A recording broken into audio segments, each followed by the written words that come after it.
Hola, soy Manuela Giraldo Restrepo, estudiante de la maestría en Informática Biomédica.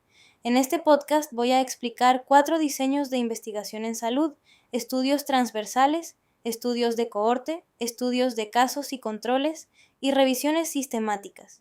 Y lo voy a hacer siguiendo el ciclo completo de la investigación: formulación, recolección, análisis y presentación de resultados. Comencemos con los estudios transversales, basados en Hernández y Velasco Mondragón. En la formulación, estos estudios responden preguntas de frecuencia o asociación, pero atención, no pueden establecer causalidad porque exposición y enfermedad se miden en un mismo momento. Es como una fotografía. En la recolección, necesitamos una muestra representativa de la población base, y debemos evitar sesgos como el de memoria o el de cortesía. En el análisis calculamos prevalencias, razón de prevalencias o razón de momios de prevalencia. No podemos calcular incidencia ni riesgo relativo. En los resultados debemos ser honestos. Los transversales generan hipótesis, no las confirman. Y hay que advertir sobre la falacia de Bergson, cuando la selección de la población de estudio genera una asociación falsa. Pasemos a los estudios de cohorte descritos por Song y Chong. En la formulación preguntamos, ¿los expuestos desarrollan la enfermedad con más frecuencia que los no expuestos? En la recolección seleccionamos expuestos y no expuestos y los seguimos en el tiempo.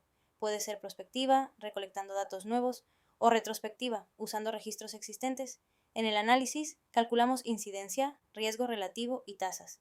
La mayor amenaza es la pérdida de seguimiento. Si supera el 20%, la validez interna se debilita.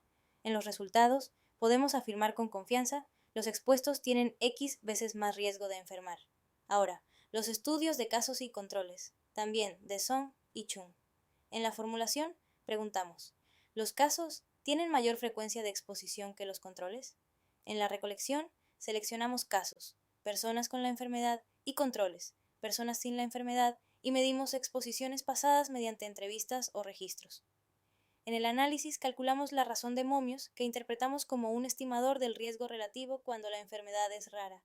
Podemos hacer matching para controlar confusores como edad o sexo, pero cuidado con el overmatching. No se debe empatar variables que sí estén asociadas con la enfermedad.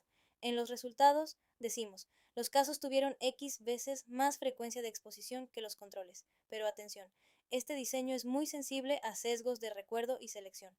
Colditz nos recuerda una lección clave: los estudios observacionales bien diseñados pueden dar resultados muy similares a los ensayos clínicos aleatorizados.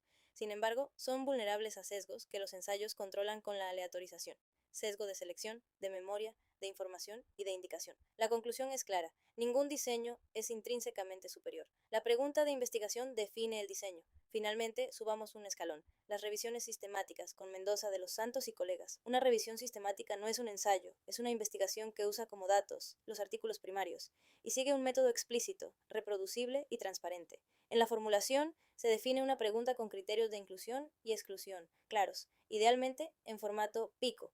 En la recolección se busca en múltiples bases de datos, se incluye literatura gris y se documenta todo para que otro investigador pueda replicar la búsqueda.